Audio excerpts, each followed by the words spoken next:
Bonjour à toutes et à tous, bienvenue dans cette guidance étoilée autour des énergies astrales de l'année 2024. Une année que je vous souhaite intelligente, créative, originale, fraternelle et sorore, à l'image des énergies du signe du Verseau, qui va être mis à l'honneur cette année, et bien sûr une année bienveillante, remplie de douceur et de bienveillance. Pour celles et ceux qui ne me connaissent pas, je me présente, je m'appelle Sandrine, je suis astrologue, je suis l'autrice de plusieurs ouvrages parus aux éditions Très Daniel, Créer sa vie en 12 lunes, L'oracle des gardiennes du ciel, qui va nous accompagner tout au long, c'est un oracle astrologique qui va nous accompagner tout au long de cette vidéo. Je prépare actuellement la sortie de 2 nouveaux ouvrages qui paraîtront chez le même éditeur cette année. J'ai hâte de pouvoir vous en dire un peu plus à ces 2 sujets. C'est intéressant parce qu'ils sortent en 2024, année où on va avoir une belle conjonction entre Jupiter et Uranus qui favorise l'essor de l'astrologie.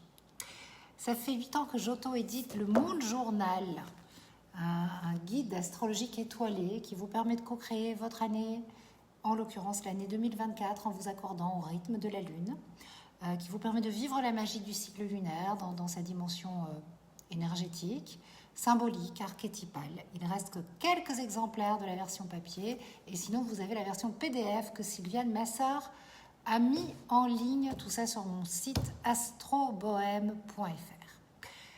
Alors, l'objet de cette vidéo, c'est vraiment de vous proposer une guidance astrologique évolutive qui va être axée sur le développement de vos ressources innées et sur la libération des mécanismes de votre ego pour intégrer un petit peu plus de valeur de l'âme dans votre vie. C'est vraiment l'astrologie que j'aime pratiquer et vous proposer. Donc je vous propose d'écouter cette vidéo dans un état d'accueil et d'ouverture aux énergies de 2024 sans jugement, voilà, sans attente. Mon intention, c'est vraiment de vous connecter à la sagesse des étoiles et de vous donner des clés pour profiter de votre beau chemin d'évolution. N'oubliez pas que le ciel étoilé est un reflet de notre ciel intérieur et que les alignements planétaires de l'année 2024, ce sont des énergies qui vont s'aligner en vous. Car en fait, nous sommes en résonance avec le cosmos. Donc si un aspect vous challenge, vous fait peur, je vous invite tout simplement à apprendre à l'accueillir comme une invitation, à évoluer comme une opportunité, un avantage que vous avez à progresser dans tel ou tel domaine de votre vie, à suivre l'appel incontournable de votre âme. Voilà. Alors, 2024, quelle année? C'est une année vraiment très intéressante, marquée par d'importants changements astrologiques. On clôture des cycles de 20 ans de Pluton en Capricorne, enfin vraiment des cycles de Uranus en Taureau depuis un moment, qui va, pour l'instant, reste encore en Taureau, mais voilà, on se prépare à des mouvements planétaires vraiment importants. Pluton en Verseau, il marque l'essor d'une révolution scientifique, technologique, informatique, sociétale. C'est une année révolutionnaire, individuellement, collectivement. Et ça veut dire que nous allons avoir beaucoup de choses, ou nous avons beaucoup de choses à transmuter. C'est le début d'une nouvelle ère. Et donc, dans cette vidéo, on va parler de Pluton en Verseau. Pluton, planète de métamorphose, voilà la carte qui est associée à Pluton dans mon oracle, dont le message est transformer vos épreuves en opportunités. C'est ce que je vous disais tout à l'heure.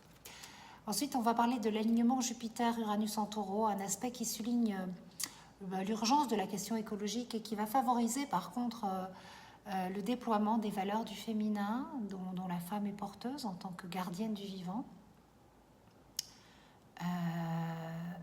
Et nous évoquerons aussi l'alignement du nœud nord et de Chiron, qui est très intéressant, un aspect qui nous parle de guérison, d'élévation des consciences, un aspect qui est actif là depuis le mois d'octobre et qui va prendre vraiment de l'intensité en février. Ensuite, on ira voir du côté de l'entrée de Jupiter en Gémeaux, au trigone de Pluton.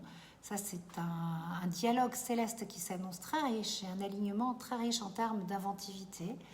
Les deux planètes vont donner le meilleur d'elles-mêmes et puis selon la façon dont nous allons répondre à la métamorphose de Pluton en Verseau, nous aussi peut-être que nous allons pouvoir donner le meilleur de nous-mêmes.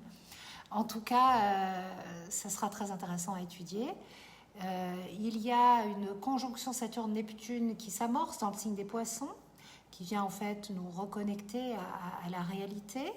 Ensuite, il y a les éclipses dans l'axe Balance-Bélier. Une comète, la comète Ponsbrook, qui va apparaître dans le ciel étoilé en avril, juste après l'éclipse solaire totale. Ça, c'est un événement astrologique majeur de cette année. Donc, je vous en donnerai des nouvelles un petit peu plus tard dans la vidéo. Et puis, on va parler de la rétrogradation de Mars, qui va se mettre en place dès début octobre. Bon, c'est vrai que c'est plus un aspect de fin d'année, mais on va quand même un petit peu l'aborder. Et puis, on va voir les 3 rétrogradations de Mercure dans les signes de feu. Voilà, une année très riche. Donc, premièrement, j'aimerais qu'on fasse une vue d'ensemble, mois par mois, signe astrologique par signe astrologique de cette année. Et la première observation qu'on peut faire vraiment de 2024, si on prend du recul pour l'analyser de façon globale, c'est que les lunaisons de janvier, février, mars, avril, mai, juin sont très très intenses. En fait, les planètes forment des stelliums. Elles s'agglomèrent, elles se retrouvent dans les signes du Capricorne. Ensuite, les planètes rapides s'enchaînent, elles viennent dans le Verseau, elles activent les énergies du Verseau et les énergies de Pluton. Ensuite, les énergies du Poisson sont activées, où il y a des planètes majeures, Saturne, Neptune, ensuite le Bélier, ensuite le Taureau, ensuite le Gémeaux.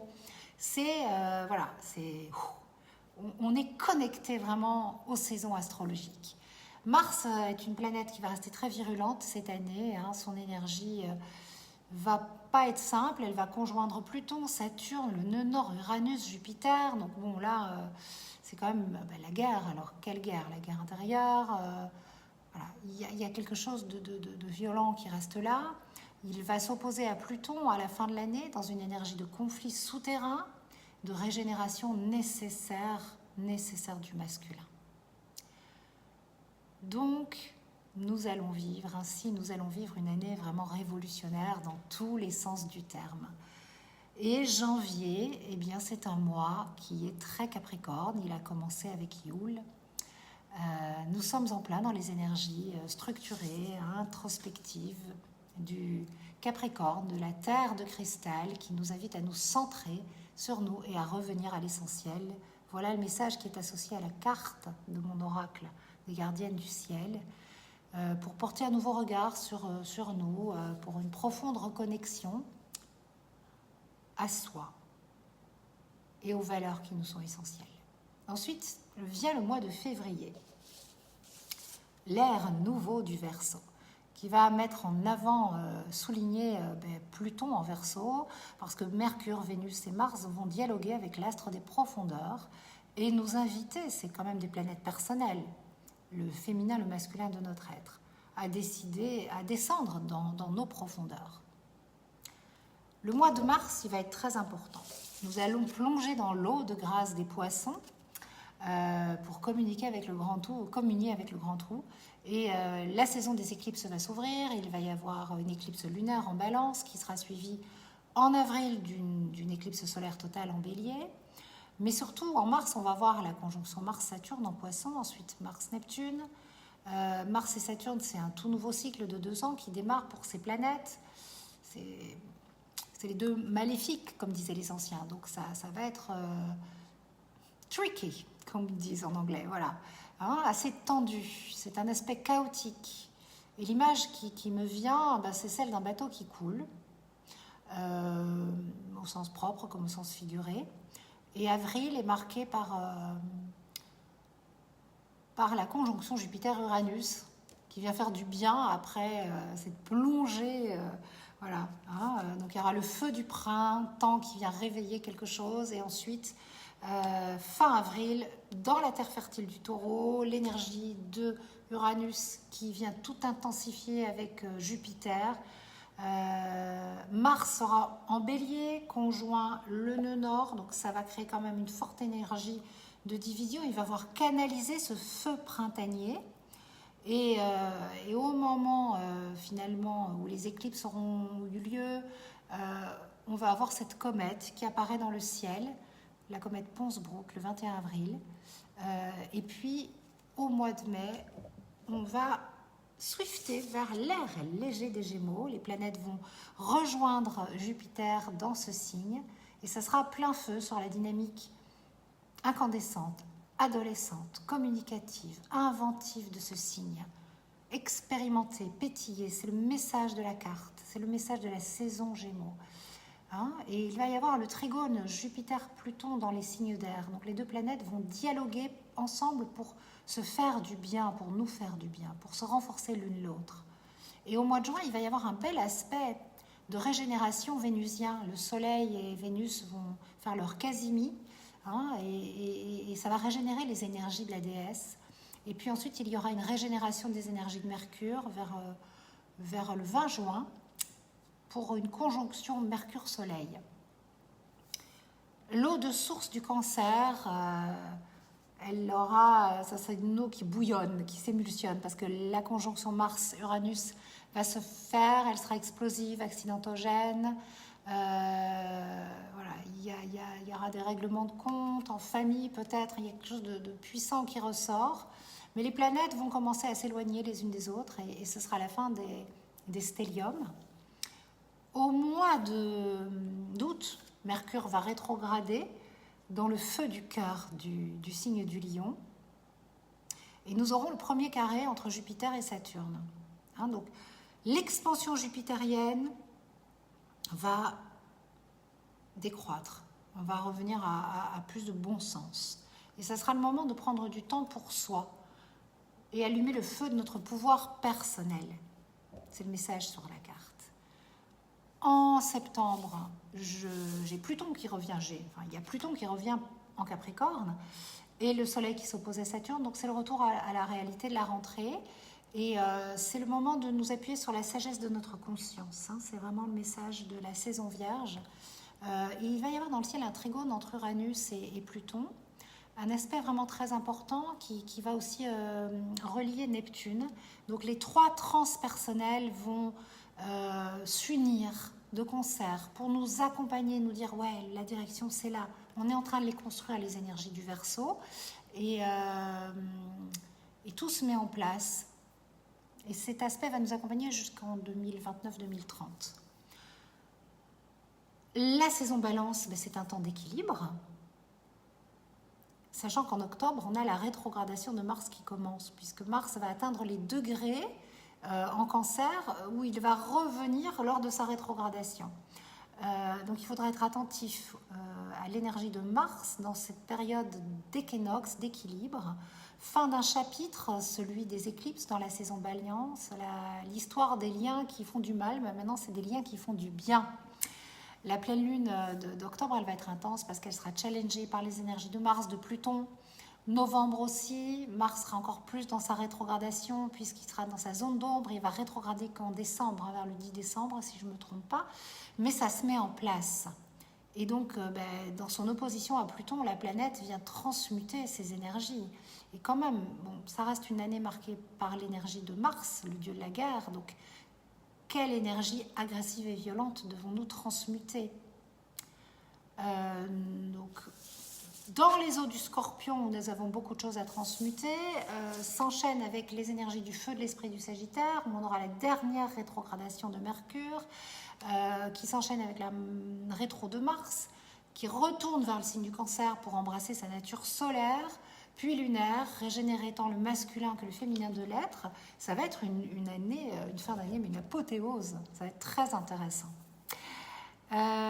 Donc, parlons du premier aspect important de cette année.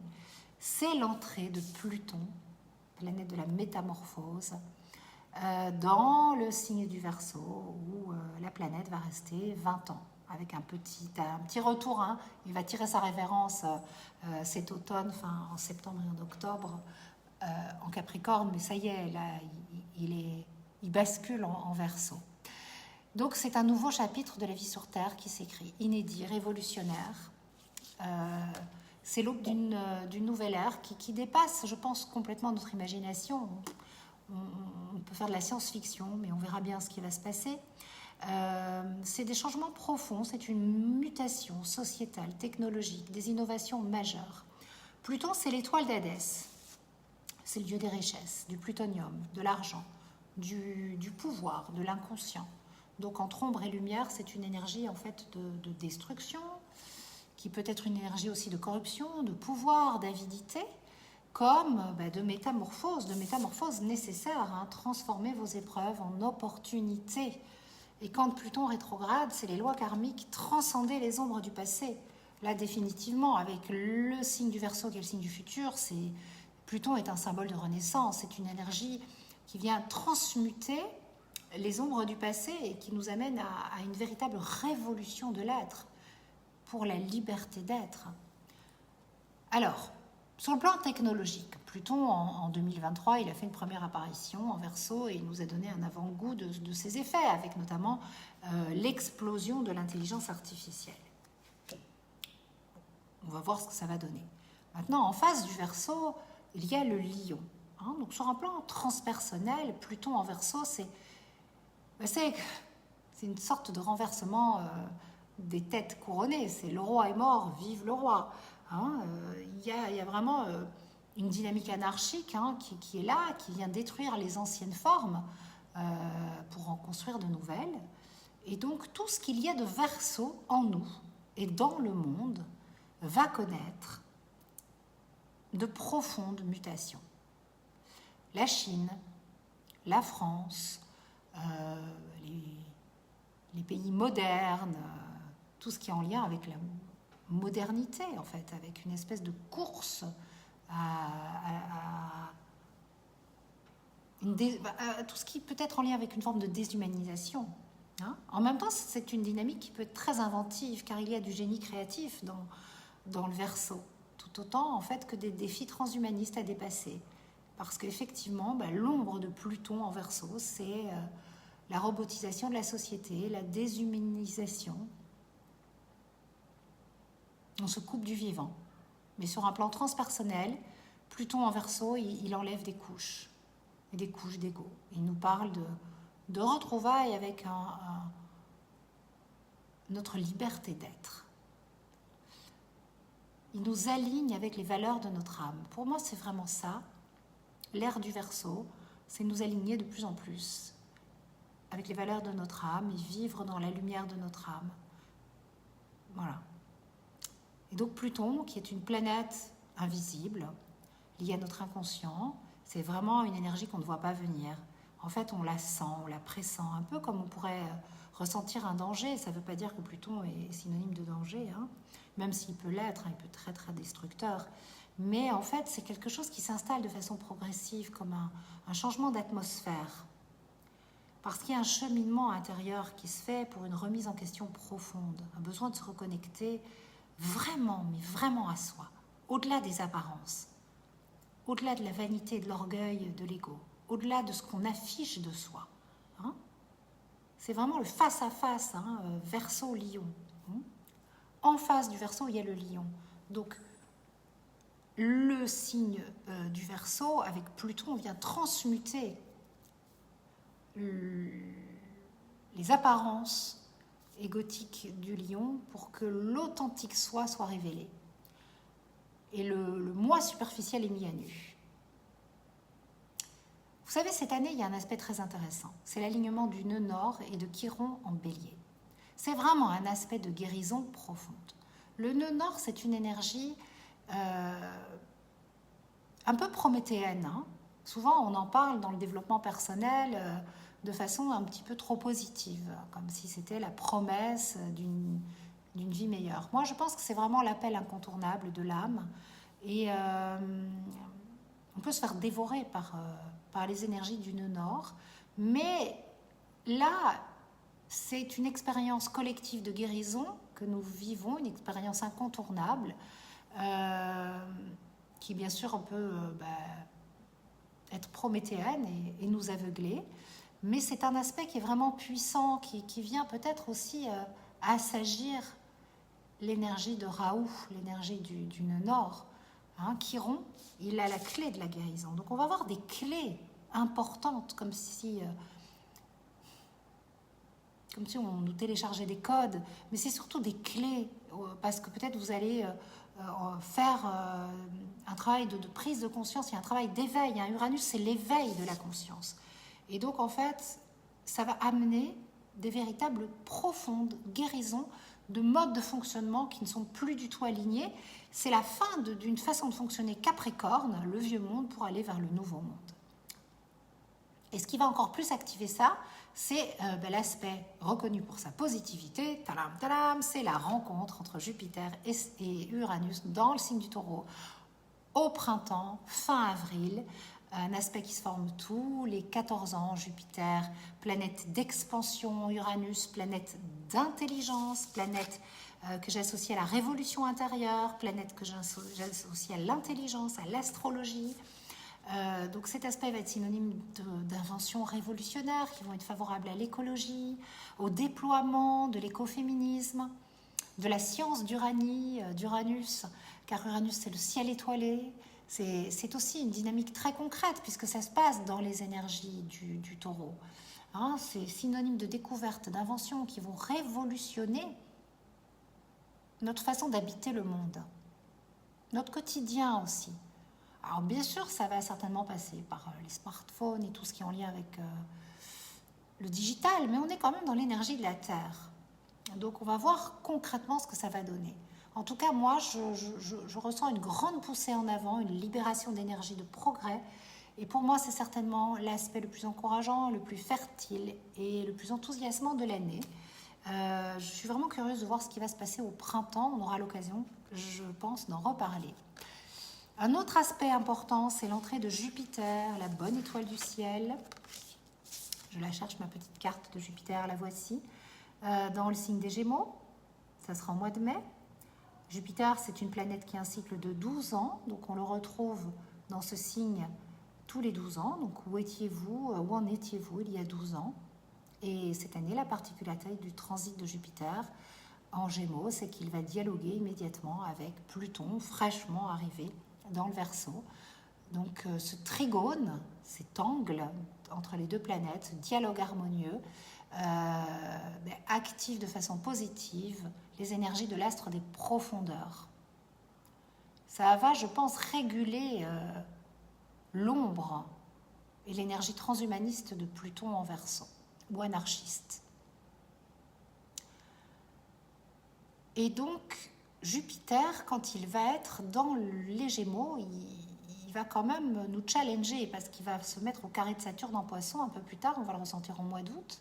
Et donc, il y aura vraiment un changement de climat par rapport à la première partie de l'année. Jupiter, il est d'abord connecté à la Terre, à l'énergie d'Uranus, du Taureau, de Gaïa. Ensuite, au mois de mai jusqu'à juillet, on va collectivement baigner dans une atmosphère printanière, très Gémeaux, rapide, inventive, où tout va s'accélérer. On va avoir l'impression qu'on risque d'être un peu étourdi, mais ça sera une énergie communicative, pétillante, musicale, euphorique, adolescente. Il va y avoir du mouvement, des déplacements, des échanges, des expérimentations,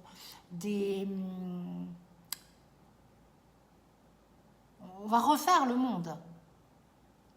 C'est une énergie idéale pour apprendre. Ça fuse. C'est un aspect d'approfondissement des connaissances.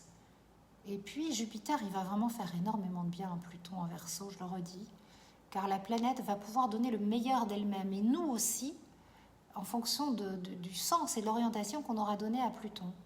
Donc aussi, tout ce travail de métamorphose, de mise à nu est entrepris, de libération des chaînes du passé, on va pouvoir profiter de ce renouveau, de cette renaissance. C'est mourir pour renaître à soi, plus de liberté d'être. Et donc sur un plan transpersonnel, on va sortir de la dualité et mettre plus de légèreté dans notre quotidien, à être moins grave. Ça va peser moins lourd sur nos épaules. On va réactiver certainement un peu plus d'inné et des comportements inadaptés qui vont s'évanouir parce qu'on en a tout simplement plus besoin, qui ne sont plus adaptés. Et puis il y aura donc une confrontation à la réalité, là où on s'est un petit peu trop emballé, où on sera parti dans tous les sens. À partir de août-septembre, on reviendra à une forme de régulation, tempérance, sage retour à la raison. Ça sera une énergie vraiment de régulation, très intéressante. Je pense que c'est nécessaire quand même, cette expansion jupitérienne très très forte, printanière, elle est nécessaire. Et puis au printemps, il va y avoir les éclipses, dont une éclipse solaire totale qui sera visible aux États-Unis, donc un événement astronomique et astrologique important. Fin mars, première éclipse, et ensuite en avril, l'éclipse totale. Donc les éclipses toujours dans l'axe Bélier-Balance, au moment de l'équinoxe, au moment où on tourne des pages, où on ferme des chapitres, où on démarre une autre histoire. Voilà, histoire de mettre un petit peu de légèreté. Sur le plan transpersonnel, si vous avez ma masterclass étoilée sur les nœuds lunaires, cet axe est une invitation à trouver le courage d'être soi, c'est une invitation à s'affranchir de l'autre pour gagner en liberté d'être. Collectivement, nous sommes en ce moment en train d'apprivoiser l'énergie d'affirmation de soi et d'audace et de courage et de noblesse du bélier. Nous apprenons à ne plus avoir peur de perdre l'amour de l'autre. C'est vraiment un axe qui nous apprend à être en sécurité dans la relation, en sécurité dans le lien et surtout en sécurité avec nous-mêmes. Et qui nous rappelle que le sacrifice de soi, ça ne renforce pas le lien. C'est bien le contraire qui se passe. C'est un axe qui nous fait contacter la nécessité d'être autonome dans la relation, en sécurité. La sécurité d'avoir tout en soi pour vivre l'amour, pour le partager de façon libre, spontanée, en se prenant en charge émotionnellement au sein d'un couple, plaisir et partage. C'est un beau programme, mais ça vient bien nous challenger parce que le couple, c'est vraiment là où on revoit toutes nos névroses. Et donc forcément, tout ce qu'on a à transmuter, c'est dans le couple qu'on en fait l'expérience. Qu'on soit en couple ou pas, et qu'on ait envie, c'est dans la relation à l'autre. Et donc, c'est là que cette comète apparaît, la comète Ponsbrook, le 21 avril. Elle est visible tous les 71 ans. Et pour les anciens, l'apparition d'une comète, c'était soit un mauvais présage, soit un bon présage. Donc en fait, ça dépendait de la direction de la comète, de sa couleur, de son intensité et des planètes avec lesquelles elle interagissait. Donc j'ai écouté toute une vidéo en anglais sur cette comète et je vous partage ce qu'il en ressort dans The Astrology Podcast. Donc en fait, la comète sera alignée avec la force de Jupiter et d'Uranus en Taureau. Et donc, elle va activer puissamment l'énergie de cette conjonction. Elle va intensifier, je pense même. Voilà, c'est une synchronicité très intéressante. Et je pense qu'on verra ce qui se passera au niveau des événements, mais sur le chemin de la lumière de notre âme et de l'élévation des consciences, pour moi, j'y vois un beau présage. Voilà. Ça, ils n'en parlent pas dans leurs vidéos, puisque on est sur une astrologie hellénistique traditionnelle. Mais moi qui pratique cette astrologie de l'âme et de la conscience, j'y vois vraiment un beau présage. Voilà, je vous invite maintenant à terminer cette vidéo en vous connectant à l'énergie de Mercure dans les signes de feu. Mercure qui est quand même la planète de notre mental. Elle va faire 3 rétrogradations cette année. Dans le Bélier, dans le Lion et dans le Sagittaire, donc au moment des saisons dans ces signes, elles vont presque occuper chaque fois le mois entier. En Bélier, Mercure rétrograde nous invite à prendre du recul au cœur d'un printemps qui va être très intense. En Lion, il va être une invitation, je pense, à ralentir et à se connecter à notre énergie souveraine, se reconnecter à soi. Et en Sagittaire, il va nous inviter à approfondir nos connaissances sur un sujet, à élever notre conscience au-delà du prosaïque, au-delà de l'ego, au-delà du matériel. On aura vécu la transmutation de Pluton, mais surtout la transmutation du Scorpion. et ça va être une régénération. Et on terminera donc l'année avec Mars rétrograde qui, comme je vous l'ai déjà dit, va nous faire avancer un petit peu plus sur notre rapport au masculin et sur ce qui en nous se méfie, a peur même, de la puissance du masculin, homme ou femme. Voilà, c'est cette puissance qui vient mettre tellement de guerre dans le monde et à l'intérieur de nous. Et l'idée, c'est de vraiment transmuter les énergies de Mars. Donc, l'énergie du masculin et du féminin, affirmez-vous, rayonnez, que vous soyez homme ou femme, et ouvrez votre cœur à votre dimension intérieure. Voilà, j'étais ravie de partager ce moment avec vous, de vous parler. Oh ben voilà, c'est l'heure. Je vous embrasse et je vous retrouve très vite pour de nouvelles vidéos, de nouveaux partages.